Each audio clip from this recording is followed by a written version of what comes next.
Jersón se vio privada el domingo de agua y electricidad tras un bombardeo atribuido a las tropas ucranianas que realizan una contraofensiva en el sur del país. Esta es la primera vez que esta ciudad, ocupada por las tropas rusas poco después del inicio de la invasión de Ucrania a fines de febrero y anexada por Moscú en septiembre, se ve privada de estos servicios vitales. Rusia procedió en las últimas semanas a la evacuación de decenas de miles de civiles de Jersón para convertirla en una fortaleza frente al avance de una rápida contraofensiva ucraniana. Ucrania centraba hasta ahora sus ataques en las líneas de aprovisionamiento del ejército ruso y solo en muy contadas ocasiones bombardeó infraestructuras civiles en zonas ocupadas. Los bombardeos rusos, por su parte, destruyeron un 40% de las infraestructuras energéticas ucranianas, provocando numerosos apagones y cortes de agua en varias regiones, incluyendo en Kiev, la capital. Las autoridades de ocupación rusa llevan a cabo desde hace 3 días evacuaciones de civiles en los pueblos cercanos a la represa ante un posible ataque con misiles que podría acarrear la inundación de la margen izquierda del Dnieper. Ucrania califica esas evacuaciones de deportaciones de ucranianos hacia territorios menos expuestos a los combates o incluso a Rusia.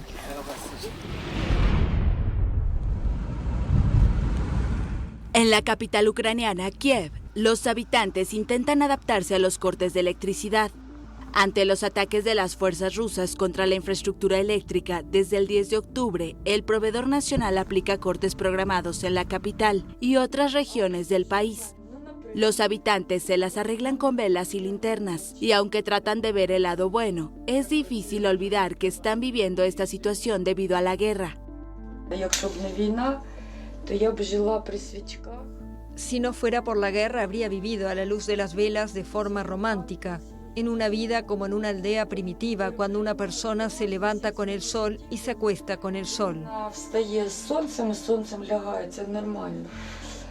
Y aunque han aprendido a lidiar con los cortes eléctricos como a cocinar cada día y no depender del refrigerador, lo peor será el invierno por la falta de calefacción. El gobierno ha preparado más de 2.000 puntos de calentamiento por si acaso. En tanto, quienes han conseguido escapar de las regiones de Jersón y Zaporilla, parcialmente ocupadas por las fuerzas rusas, relatan un clima de paranoia. Los rusos iban de casa en casa con armas y decían: déjame ver tu teléfono. La gente los dio. Dijeron: te los devolveremos ahora. Luego lo pusieron en un balde y lo llevaron a su auto. Escondimos los teléfonos, los enterramos. Envolvimos los teléfonos y los enterramos en el suelo. La información de los refugiados no puede ser verificada, ya que los medios no pueden acceder a dichos territorios. Rusia impuso la ley marcial en 4 regiones de Ucrania, cuya anexión reivindicó en septiembre, aunque ninguna está íntegramente bajo control ruso y siguen librándose combates intensos. Recorrieron el pueblo y oprimieron moralmente. Moralmente oprimida la psiquis, por ejemplo, bombardeos por la noche, y durante el día caminaban y decían: los ucranianos están destruyendo todo, los ucranianos los van a matar, tenemos que irnos con urgencia, tenemos que evacuar con urgencia. Pero nosotros dijimos: no queremos. Llevaron a cabo estos bombardeos ellos mismos. Se escuchaba que no eran los ucranianos los que estaban disparando. Escuchamos de qué dirección venía. Quienes han logrado huir denuncian que los soldados estaban dispuestos a conducirlos hasta las posiciones ucranianas, pero mediante pago. Comienza la COP27. Casi 200 países aprobaron el domingo debatir la idea de un fondo de daños y pérdidas por el cambio climático al inicio de la conferencia anual de la ONU, dominada por la preocupación ante los fenómenos meteorológicos extremos. Todos tenemos claro que nuestra conferencia se celebra este año en medio de tensiones políticas que han dejado un profundo impacto en todos nuestros países, a saber, las crisis de abastecimiento energético y alimentario. Tras años de forcejeo, los países ricos accedieron a iniciar un diálogo sobre el espinoso asunto en la COP del año pasado en Glasgow. En 2024 deberá tomarse una decisión definitiva. En juego están posiblemente centenares de miles de millones de dólares. Tan solo las recientes inundaciones que sufrió Pakistán este año supusieron pérdidas de unos 30.000 millones de dólares según cálculos del Banco Mundial. Más globalmente, las pérdidas y daños en las regiones más vulnerables de Asia, Latinoamérica, África y Oriente Medio podrían sumar entre 290.000 y 580.000 millones de dólares en 2030 y hasta 1,8 billones de dólares en 2050, según un estudio del centro de análisis Springer Open. La ONU quiere que la COP27 sea una conferencia de implementación de acuerdos ya pasados que habitualmente son incumplidos por la gran mayoría de países miembros. Además de toda la batalla financiera que se anuncia áspera, los asistentes a la COP deben examinar cómo han cumplido con su promesa de aumentar sus cuotas de reducción de las emisiones de gases de efecto invernadero. Menos de 30 países han anunciado hasta ahora compromisos más exigentes. And the clock is ticking. We are in the fight of our lives and we are losing. Greenhouse gas emissions keep growing. Global temperatures keep rising. And our planet is fast approaching tipping points that will make climate chaos irreversible. We are on a highway to climate hell with our foot still on the accelerator. Foto oficial de los líderes mundiales que participan de la COP27 en Egipto. En su primer discurso en la conferencia sobre el clima, el secretario general de la ONU, Antonio Guterres, advirtió que llegó el momento de alcanzar un pacto. Las dos mayores economías, Estados Unidos y China, tienen una responsabilidad especial a la hora de aunar esfuerzos para hacer realidad este pacto. Y esta es nuestra única esperanza para alcanzar nuestros objetivos climáticos. La humanidad tiene que elegir cooperar o morir. ¿Es un pacto de solidaridad climática o un pacto de suicidio colectivo? La cita climática anual de la ONU arranca bajo la presión de mejorar la financiación de los países más vulnerables, devastados por los efectos del calentamiento. En un encuentro con jóvenes al margen de la cumbre, el presidente francés Emmanuel Macron dijo que los europeos pagan su parte y que deben presionar a los países ricos no europeos. Necesitamos que Estados Unidos y China estén realmente a bordo. Nuestra batalla es que los más ricos estén ahí, que paguen su parte de forma justa, y en ese punto debemos decirnos las cosas. Los europeos pagan, pero nosotros somos los únicos que pagamos. También tenemos que presionar a los países ricos no europeos para que digan tienen que pagar su parte. El presidente chino Xi Jinping no acudirá a la COP, mientras que el estadounidense Joe Biden sí lo hará, aunque solo por algunas horas, el 11 de noviembre. El encuentro está rodeado de importantes medidas de seguridad en el balneario egipcio, enclavado entre el desierto y el Mar Rojo. Activistas ecologistas como Nyombi Morris, que viajó al balneario egipcio desde Uganda con la ilusión de poder hablar a los dirigentes, no han podido acceder a los encuentros. Quedé feliz cuando anunciaron que la COP sería en África y pensé que tal vez tendría la oportunidad de estar en la sala de las negociaciones. Pero hoy no se me permitió acceder a la sala. La organización Human Rights Watch aseguró que ha habido decenas de detenciones arbitrarias de personas que llamaron a manifestarse en Egipto. La cumbre sobre el clima se extenderá hasta el 18 de noviembre. Breve encuentro en Egipto entre el presidente francés Emmanuel Macron y el mandatario venezolano Nicolás Maduro. Los líderes conversaron el lunes en los pasillos de la conferencia sobre el cambio climático COP27. Macron dijo a Maduro que estaría encantado de hablar más tiempo y emprender un trabajo bilateral útil para Latinoamérica. Maduro aseguró que Francia debe jugar un papel positivo en la región. Pero me encantaría que pudiéramos hablar un poco más. Y que podamos comenzar un trabajo bilateral que sea útil para el país y la región. A la orden. Francia figura entre los más de 50 países que desconocieron la reelección de Maduro en 2018 por considerar que los comicios fueron fraudulentos. También brindó su respaldo al líder opositor Juan Guaidó como presidente encargado de Venezuela, aunque los canales de diálogo se mantuvieron abiertos con el gobierno chavista.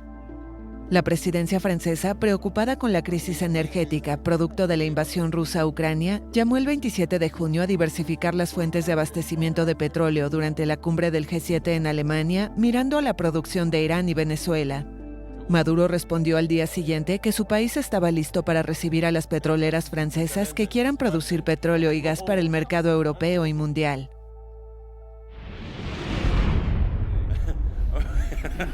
Elon Musk prometió que Twitter no se convertirá en un infierno de todos contra todos, pero los expertos advierten que los despidos masivos en la empresa pueden afectar la capacidad de la red social para frenar la desinformación.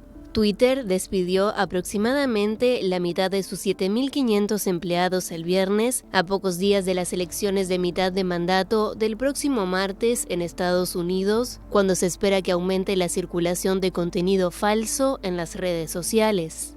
Musk insistió en que los despidos eran necesarios, ya que la empresa perdía más de $4 millones por día. Free Press es parte de una coalición de más de 60 grupos de la sociedad civil que el viernes llamó a los anunciantes a boicotear la plataforma hasta que se comprometiera a ser un lugar seguro.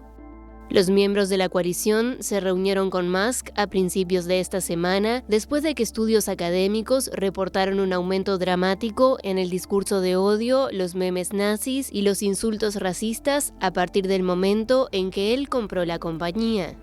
El lanzamiento de la suscripción a Twitter Blue por $8 mensuales para usuarios que desean una cuenta certificada y otros beneficios parecía estar en marcha una semana después de que Elon Musk se hizo con el control de la red social. Hasta ahora, la verificación ha sido gratuita y sirve como prueba de autenticidad para las cuentas de usuarios como políticos, gobiernos, periodistas, celebridades y deportistas.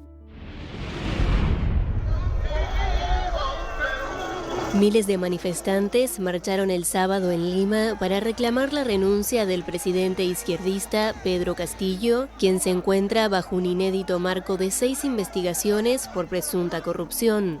Los opositores al gobierno de Castillo recorrieron las calles del centro histórico hasta llegar a 100 metros del Congreso, donde decenas de policías antidisturbios impidieron con gases lacrimógenos que los manifestantes llegaran al Parlamento y al Palacio de Gobierno. Y nunca dictó clases en nada. Y la marcha ha sido pacífica. No tienen por qué agredirnos de esta manera. Somos del pueblo, somos gente de bien que queremos el bien del país. No queremos más corruptos en el poder, queremos la vacancia del presidente porque él no nos representa. Él es un corrupto, engañó al pueblo peruano. Similares movilizaciones convocadas por grupos políticos y asociaciones civiles se realizaron en las ciudades de Piura, Chiclayo, Trujillo, Cusco y Arequipa. Las movilizaciones se realizan a 15 días de la llegada de una comisión de alto nivel de la Organización de los Estados Americanos para analizar la aguda crisis política en Perú. En paralelo, una movilización de colectivos y sindicatos marchó en apoyo al presidente en la Plaza San Martín de Lima. Me tendrán hasta el último día de mi mandato porque mi pueblo así lo ha decidido. La Fiscalía denunció formalmente el 11 de octubre a Castillo ante el Parlamento por presunta corrupción, un proceso que puede conducir a un antejuicio político y a la suspensión del presidente.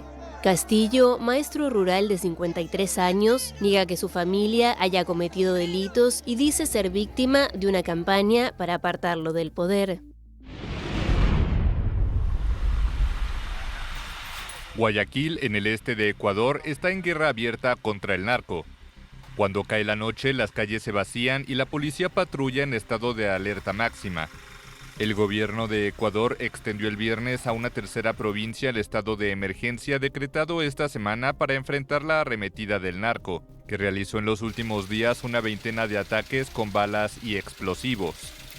El estado de excepción autoriza al gobierno a movilizar militares y restringir derechos durante 45 días. Entre las 3 provincias, Guayas, Esmeraldas y ahora Santo Domingo de los Sáchilas, suman unos 6 millones de los 18 millones de habitantes que tiene el país. La ofensiva lanzada esta semana por bandas del narcotráfico se produjo en represalia por el traslado de presos en Guayaquil y Esmeraldas. Desde el martes hubo una veintena de atentados a bala, explosivos y coches bomba contra estaciones policiales, gasolineras y un hospital, además de un amotinamiento de presos. El saldo es de 8 muertos y una veintena de heridos, la mayoría policías y militares. Las pocas personas que trabajan por las noches viven con miedo. Sin miedo te dejan, te explota la bomba, ya no te viste cómo te explotan la bomba todavía. O sea, una bomba que te la explotan ahí. Ese es el peligro ahorita. No, pues ese es el miedo. O sea, como estar pendiente. Cualquier motociclista o algo que te deje te tira. Ya de una estar pendiente. El narcotráfico avanzó sobre la ciudad en los últimos 3 años.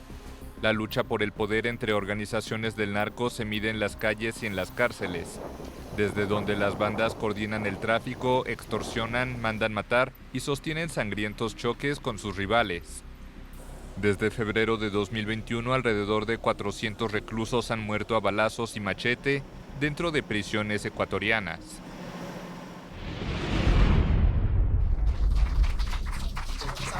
El presidente de Estados Unidos, Joe Biden, y el exmandatario Donald Trump encabezaban el lunes un frenético último día de campaña para las elecciones intermedias, para renovar completamente la Cámara Baja y parte de la Cámara Alta del Congreso.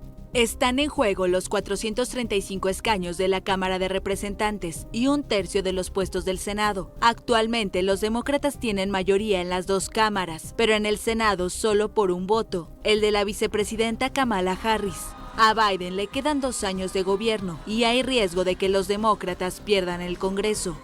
También hay 36 gobernaciones y numerosos cargos municipales que se disputan en estas elecciones, que suelen castigar al partido en el poder. La campaña dejó a la vista enormes divisiones, ya sea a nivel social, racial, económico o político. Trump sigue lanzando afirmaciones de que las elecciones de 2020 fueron robadas y acusó a los demócratas, a quien calificó de radicales y locos, de provocar la decadencia y la caída de Estados Unidos. Las elecciones fueron amañadas y robadas y ahora nuestro país está siendo destruido. Competí 2 veces, gané 2 veces. Biden ha evitado en gran medida el conflicto. Estos negadores no solo están tratando de negar su derecho al voto, sino que también están tratando de negar su derecho a que se cuente su voto. No estoy bromeando, no estoy bromeando. Con estos negadores de elecciones solo hay 2 resultados para cualquier elección, o ganan o fueron engañados. No, lo digo en serio, piénsenlo. Bueno, déjenme decirles algo, no puedes amar al país solo cuando ganas. Entre los temas que definen la elección está la inflación, la economía, seguridad, aborto y asistencia social. Alrededor de 40 millones de estadounidenses ya acudieron a las urnas por medio del voto anticipado o por correo. El gobierno estadounidense se prepara para la reanudación total de entrega de visas de inmigración a cubanos.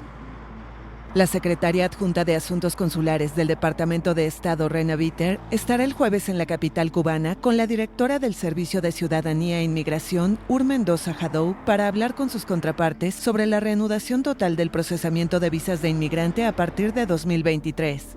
También abordarán la reciente reanudación de los permisos conocidos como parol para la reunificación familiar. Los servicios consulares de Estados Unidos en La Habana ya se habían reactivado de manera paulatina y limitada desde mayo pasado. Habían sido suspendidos en 2017 cuando la embajada alegó ataques sónicos que afectaban la salud de diplomáticos y funcionarios. Desde entonces, una gran cantidad de cubanos ha tenido que costear viajes a un tercer país como Nicaragua para poder hacer su trámite de visado para Estados Unidos. La Habana ha reclamado insistentemente que Washington cumpla con los acuerdos migratorios bilaterales de otorgar 20,000 visas anuales. Según datos de la Oficina de Aduanas y Protección Fronteriza de Estados Unidos, en octubre una cifra récord de 224,000 cubanos entró de manera irregular a su territorio en un año. un número muy superior a los 39.000 del año anterior.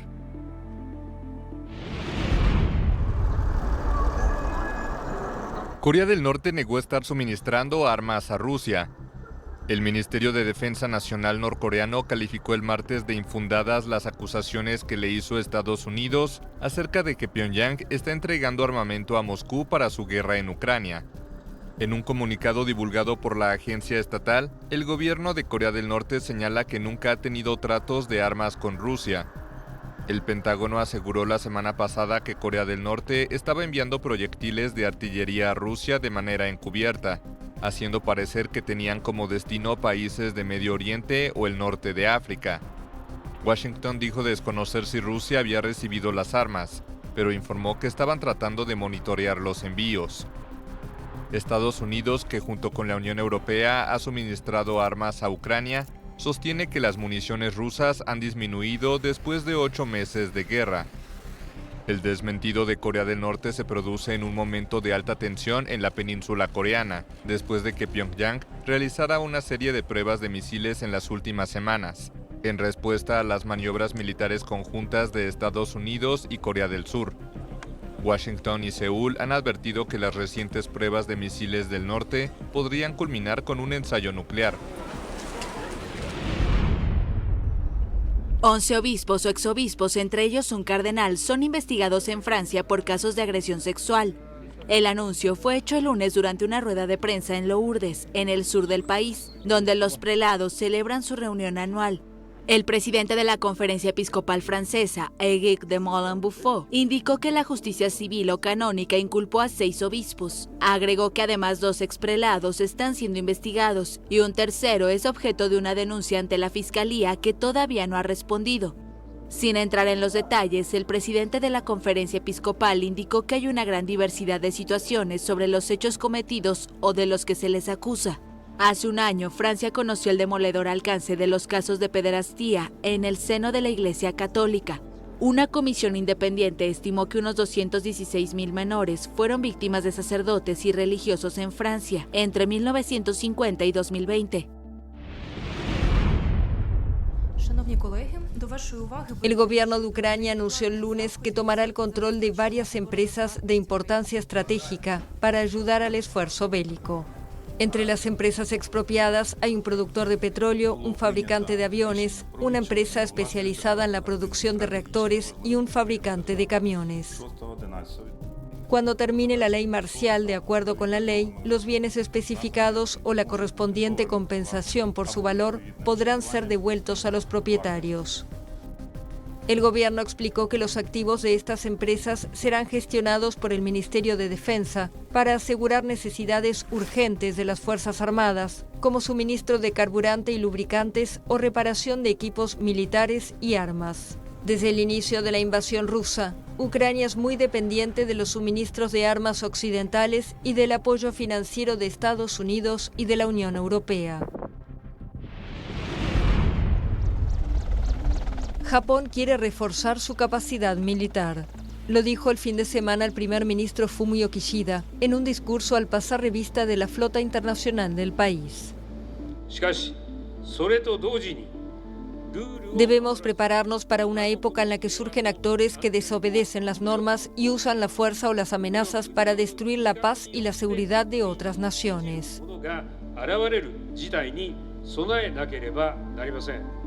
Kishida condenó la guerra que está librando Rusia en Ucrania y denunció las pruebas de misiles efectuadas por Corea del Norte, uno de los cuales sobrevoló Japón por primera vez desde 2017, provocando una alerta de evacuación.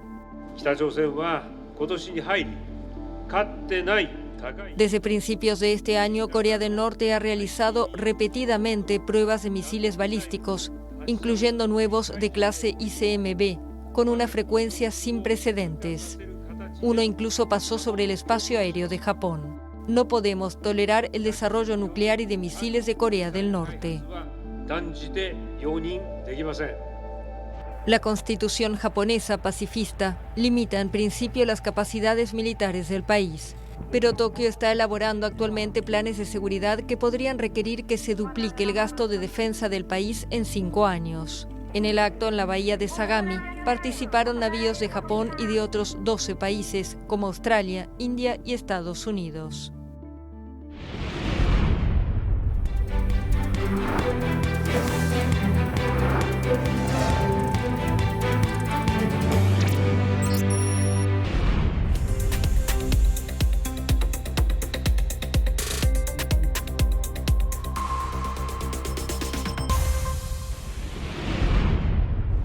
Accidente aéreo en Tanzania. Una veintena de personas murió el domingo al caer un avión de línea en el lago Victoria, a unos 100 metros del aeropuerto de Bukoba, en el norte del país.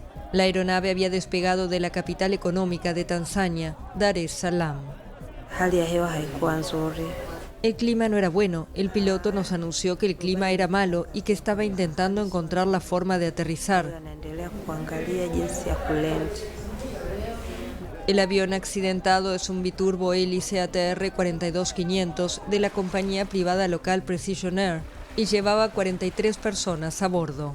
Precision Air es la mayor compañía aérea privada de Tanzania. Fundada en 1993, realiza vuelos internos y regionales, así como charters turísticos.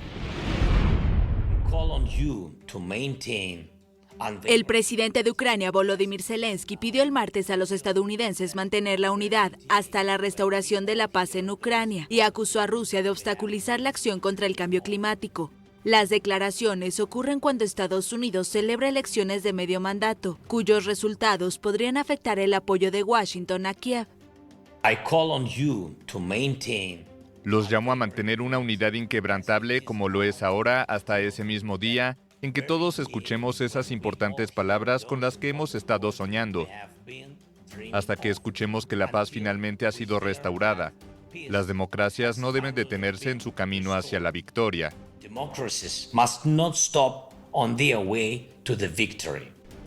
Zelensky agradeció al presidente estadounidense Joe Biden, a los dos partidos en el Congreso y a todos los ciudadanos estadounidenses por el importante apoyo financiero, militar y diplomático otorgado a Ucrania desde que Rusia invadió el país el 24 de febrero.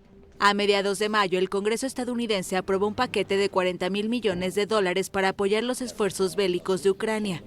Y en un mensaje grabado enviado a la COP27, Zelensky dijo que el mundo no puede permitirse ni un solo disparo y advirtió que no puede haber política climática eficaz sin paz en la tierra, en alusión a la invasión rusa a Ucrania. Denunció la destrucción de bosques ucranianos y pidió una plataforma mundial para evaluar el impacto de las acciones militares sobre el clima y el medio ambiente. Dos expresidentes de Panamá irán a juicio por el caso de sobornos de la constructora brasileña Odebrecht. Una jueza ordenó el martes abrir una causa penal por delito contra el orden económico en la modalidad de blanqueo de capitales contra los exmandatarios Ricardo Martinelli y Juan Carlos Varela. Además de los dos exgobernantes, también serán juzgadas otras 34 personas, incluidos 5 exministros y 2 hijos de Martinelli encarcelados por este caso en Estados Unidos. El tribunal estableció como fechas del juicio del 1 al 18 de agosto de 2023. La fiscalía acusa a Martinelli y Varela de haber recibido dinero de Odebrecht a través de sociedades pantalla y cuentas en el extranjero durante sus mandatos. En 2016, la constructora se declaró culpable ante un tribunal de Estados Unidos de haber distribuido más de $788 millones en sobornos a funcionarios y partidos políticos en varios países de América Latina. En Panamá, la empresa reconoció haber pagado $59 millones en sobornos a cambio de la adjudicación de contratos para la construcción de varias obras millonarias. Martinelli niega las acusaciones y sostiene que todo se trata de un circo político para evitar que se postule nuevamente a la presidencia en las elecciones de 2024. En tanto, Varela reconoció haber recibido dinero de Odebrecht para financiar su campaña electoral de 2009, pero no mientras fue presidente del país, como afirma la acusación. La fórmula Martinelli-Varela arrasó en las elecciones de 2009 con un duro discurso contra la corrupción. Sin embargo, ambos se transformaron en enemigos políticos en 2011, después de que Martinelli cesara a Varela en su cargo de canciller. Tras su salida del poder, Martinelli ha sido investigado por múltiples escándalos de corrupción. aunque en 2021 fue absuelto por segunda vez en un juicio por espionaje y malversación de fondos públicos.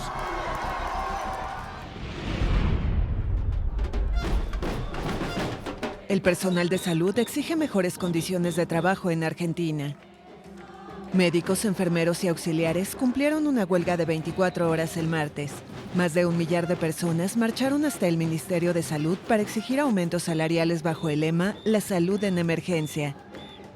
Hoy es nuestra 8ª semana de lucha, nuestra 2ª semana ya de paro indeterminado. Lo que estamos reclamando es un salario digno para residentes y salario y ART para concurrentes.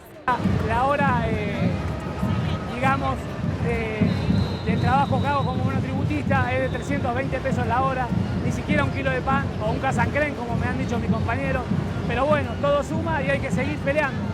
Con un solo trabajo no alcanza. La situación en los 30 hospitales públicos de la ciudad de Buenos Aires se agrava por la incidencia de una inflación proyectada en el 100%. En Argentina, un médico requiere de unos 5 años de residencia hospitalaria para obtener la especialización.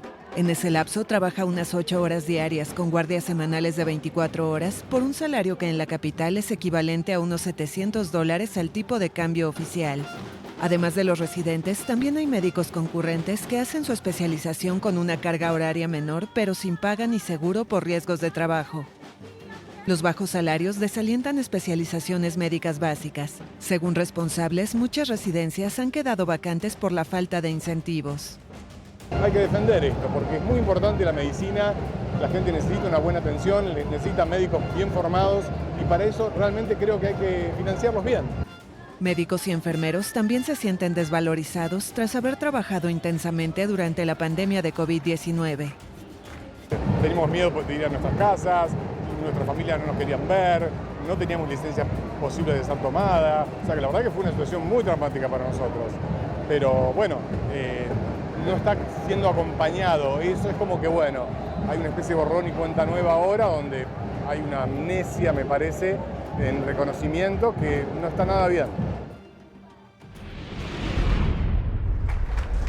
Recurso del rey emérito de España, Juan Carlos, ante una demanda por acoso presentada por su examante en Londres.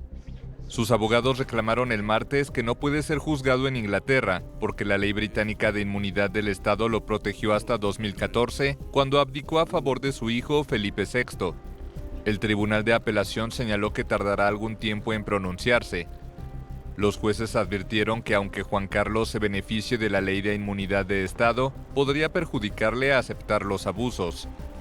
La demanda de acoso fue presentada por la empresaria germano-danesa Corina Sue Saint-Wittgenstein, que vive en Londres y con quien Juan Carlos mantuvo una relación extramarital entre 2004 y 2009. La empresaria, divorciada de un príncipe alemán y también conocida por su apellido de soltera Larsen, denuncia 8 años de amenazas, intrusiones, seguimiento, pirateo y difamación. La mujer asegura que Juan Carlos la hostigó desde 2012 buscando recuperar regalos valuados en unos $65 millones y denuncia que el rey quería ocultarlos al fisco español. Reclama una indemnización por daños psicológicos y medidas de alejamiento, pero no hay riesgo de cárcel o extradición para el rey emérito, que vive exiliado en los Emiratos Árabes Unidos. Nombrado jefe de Estado en 1975, Juan Carlos I fue respetado durante décadas por permitir el retorno de la democracia a España tras la dictadura franquista, pero múltiples escándalos desde 2012 derrumbaron su imagen. Turquía y Suecia sostendrán una nueva reunión como parte del proceso de ampliación de la OTAN. El primer ministro sueco, Ulf Kristersson, visitó el martes Ankara en un intento de persuadir al presidente turco Recep Tayyip Erdogan de que ceda en su oposición para que el país nórdico ingrese en la alianza militar. Espero ver un panorama más positivo cuando la segunda reunión del mecanismo conjunto permanente, incluyendo a Finlandia y establecido para monitorear y asegurar la implementación de los elementos registrados en el memorando trilateral, sea organizada en Estocolmo hacia finales de mes. Turquía bloquea desde mayo pasado la incorporación a la Alianza Atlántica de Suecia y Finlandia, exigiendo la extradición de miembros del Partido de los Trabajadores del Kurdistán, una formación considerada terrorista por Ankara. Estocolmo insiste en que ha avanzado en el endurecimiento de la ley antiterrorista que tiene en la agenda y anunció que el Parlamento sueco votará una reforma constitucional en ese sentido la próxima semana.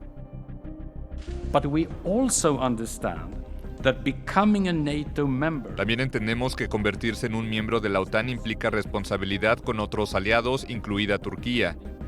Suecia promete ser un proveedor de seguridad para todos los miembros de la OTAN. Entendemos la responsabilidad de lo que una membresía de la OTAN implica para nosotros.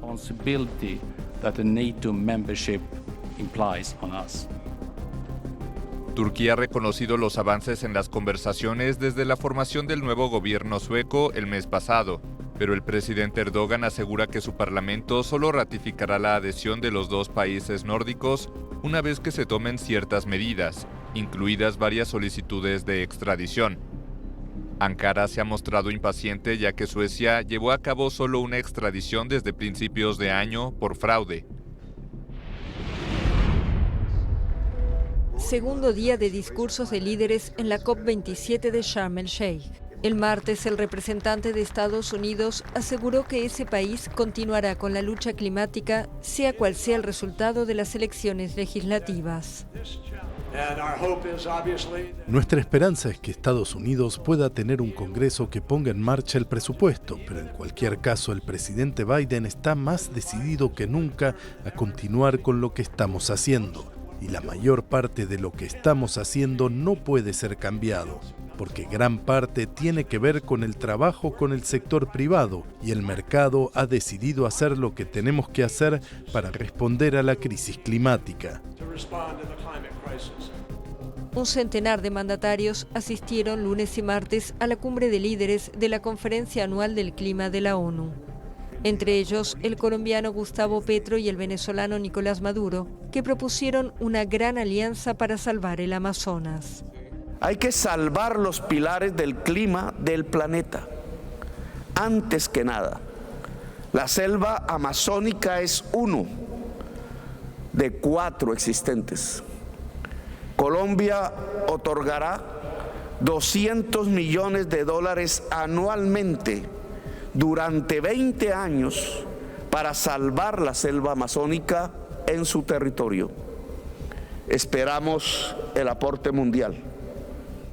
A los casi 200 países que asisten a la COP27 les quedan ahora por delante 10 días de negociaciones intensas, en particular sobre las finanzas del combate climático. Los países en vías de desarrollo reclaman especialmente compensaciones por el daño causado por 2 siglos de industrialización y uso intensivo de los combustibles de origen fósil, protagonizado por los países del norte. Para los países ricos, un fondo de este tipo tiene que ser voluntario y que no implique la posibilidad de juicios en cortes internacionales. Además, también está pendiente quién debe pagar de forma mayoritaria. Europa sostiene que los países no europeos y grandes emisores, o sea, Estados Unidos y China, son los que deben asumir la mayor carga. We urge our partners in the global north. Instamos a nuestros socios del norte global a que aumenten su financiación climática para el sur global. El equipo Europa está aportando su parte justa de la promesa de $100.000 millones por segundo año consecutivo. Hemos accedido a 23.000 millones de euros a pesar de la pandemia de COVID, a pesar de la guerra de Rusia. Y la gran parte de nuestra financiación climática se destina ya a la adaptación. Así que es factible y pedimos a los demás que también den un paso adelante. Según un informe encargado por la presidencia de la COP, los países del sur necesitarían más de $2 billones al año por ese motivo. Poco menos de la mitad deberá venir del exterior, de financiación de grandes instituciones, gobiernos y sector privado.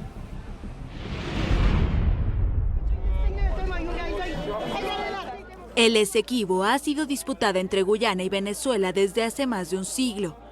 En esta región viven 125.000 personas y Guyana defiende un límite establecido en 1899 por una Corte de Arbitraje de París, mientras que Venezuela reivindica el Acuerdo de Ginebra de 1966 con Reino Unido, antes de la independencia guyanesa que desconocía el tratado anterior.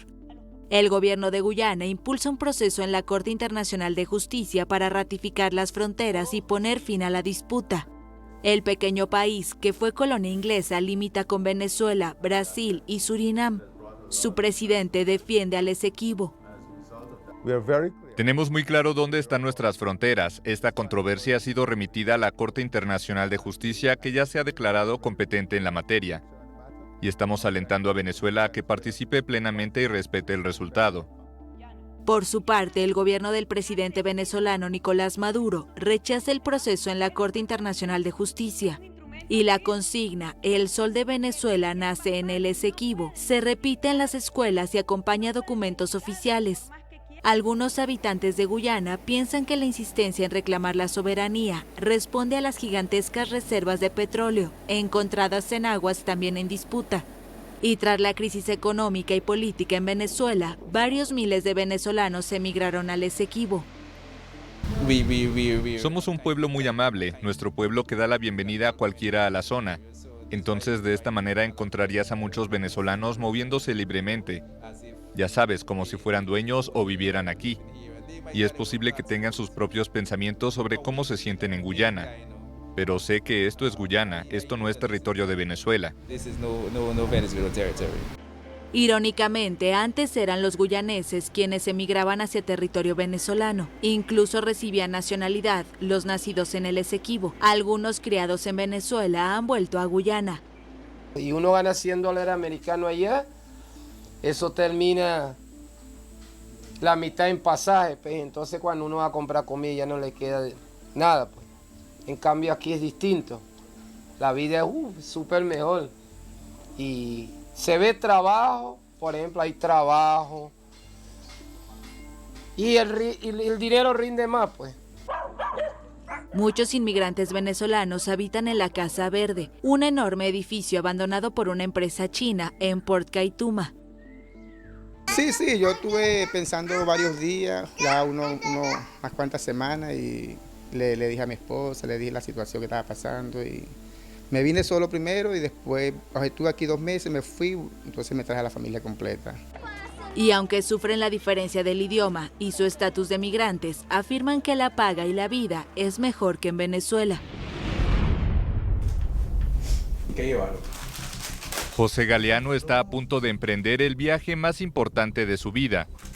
Empeñó su casa en Nicaragua, pidió un préstamo y pagó a traficantes para iniciar una travesía hasta la frontera con Estados Unidos.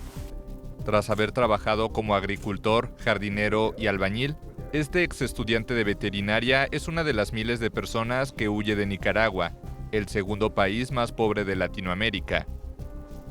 Las necesidades que hay aquí, poco trabajo, y el poco trabajo que hay, pagan poco. No hay oportunidad, pues yo miro que no hay oportunidad. Entonces se abrió esa oportunidad y lo que estamos haciendo es aprovecharlo. Aprovechar para ayudar, en mi caso, ayudar a mi mamá, a mi abuelo. Tengo una niña que aquí se me hace difícil. La migración nicaragüense se ha disparado en el último año ante la agobiante carestía de la vida, la falta de trabajo y la crisis política.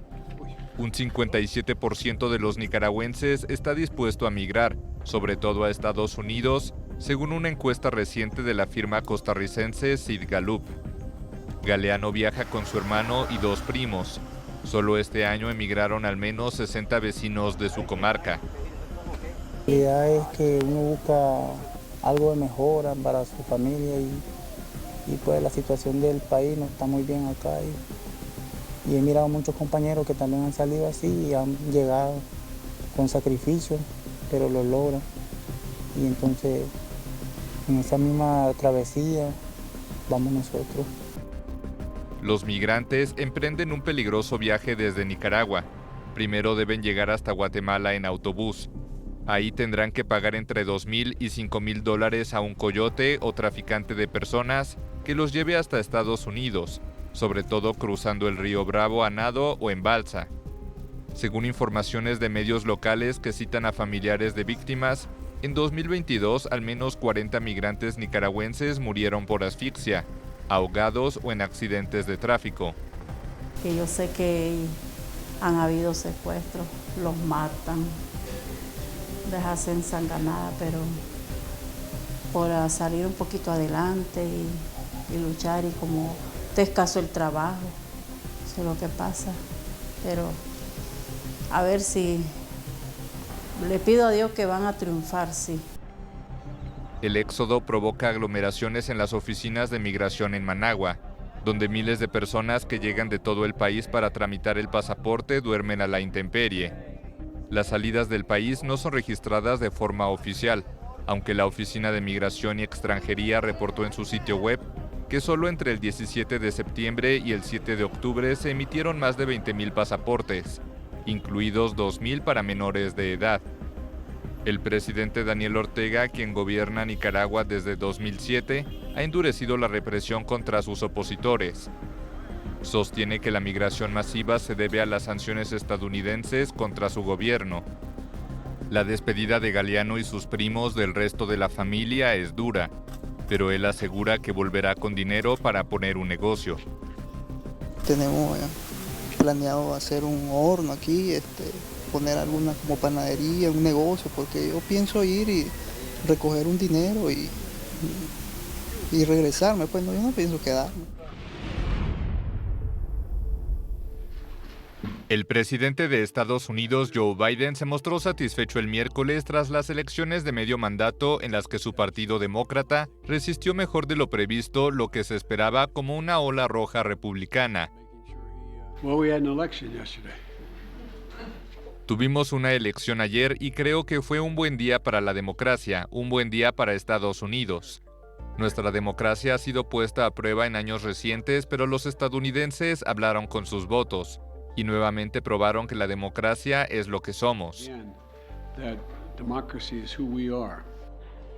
Biden se dijo dispuesto a trabajar con los republicanos que podrían recuperar el control de la Cámara de Representantes por un estrecho margen, contrario a los pronósticos que anticipaban una diferencia abultada. En tanto, el duelo por el control del Senado se ha reducido a 3 escaños todavía en juego y se inclina por los demócratas, pero podría definirse el 6 de diciembre en una segunda vuelta en el estado de Georgia. A pesar del aumento de la inflación y bajos índices de popularidad, Biden puede presumir de un mejor resultado en unas elecciones intermedias que sus predecesores demócratas, Barack Obama o Bill Clinton. La interrogante es si el mandatario buscará la reelección en 2024. Espero que Jill y yo podamos escaparnos una semana entre Navidad y Acción de Gracias, y supongo que a inicios del próximo año tomaremos esa decisión. En la otra cara de la moneda, el expresidente republicano Donald Trump tuvo una noche decepcionante. Esperaba un resultado espectacular que impulsara una posible candidatura para reconquistar la Casa Blanca en 2024, tras prometer que el 15 de noviembre hará un gran anuncio. Pero algunos de los candidatos a los que apoyaba fueron derrotados, y su potencial rival por la nominación del Partido Republicano, Ron DeSantis, fue reelecto gobernador de Florida, confirmando su estatus de estrella en ascenso.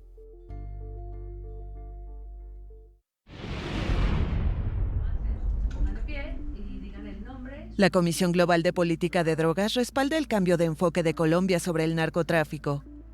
El Grupo Internacional Independiente, integrado por expresidentes latinoamericanos y otros líderes mundiales, presentó el miércoles en Bogotá su informe titulado Colombia, el camino a una regulación justa.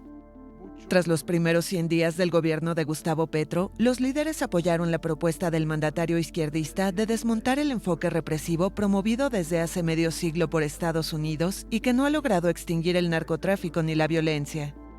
Y yo creo que él puede usar, digamos, también su autoridad moral y política para convencer a otros colegas de él en América Latina para que reconsideren sus políticas profundamente conservadoras, retrógradas e inútiles en esta materia. El grupo propuso en el documento la regulación legal de todas las drogas que actualmente se consideran ilícitas, comenzando por el cannabis, siguiendo por la hoja de coca y la cocaína. El expresidente colombiano Juan Manuel Santos reconoció que su política de erradicación de narcocultivos falló y aseguró que el consumo y el tráfico de drogas nunca podrá ser eliminado. Entonces la agenda lo que hace es decir que no sea La política de drogas es una política basada en la seguridad. En 2021, Colombia superó un récord histórico de narcocultivos con 204.000 hectáreas sembradas, un aumento del 43% en un año según la ONU. En tanto, Estados Unidos se mantiene como el mayor consumidor de la droga colombiana. La responsabilidad de los Estados Unidos de América en el problema mundial de las drogas es enorme, porque es el mayor mercado para el consumo, en particular de cocaína, pero también de otras sustancias. Creo que ellos se han vuelto más conscientes de esta responsabilidad. Lo han demostrado al participar en las conversaciones aquí en Colombia. Según estudios independientes, el negocio de la cocaína aporta entre el 2 y 3% del Producto Interno Bruto colombiano e impulsa la violencia en el país.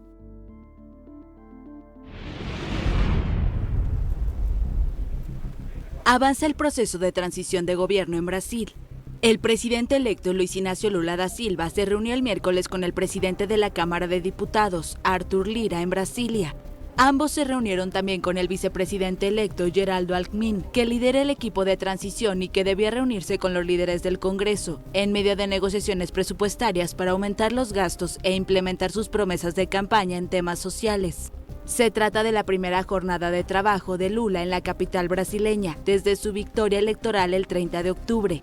El presidente electo también tenía previsto reunirse con otras autoridades de poderes públicos, como los titulares del Supremo Tribunal Federal y del Tribunal Superior Electoral. En tanto, el presidente Jair Bolsonaro se mantiene casi desaparecido de la vida pública, incluidas las redes sociales, desde su derrota electoral.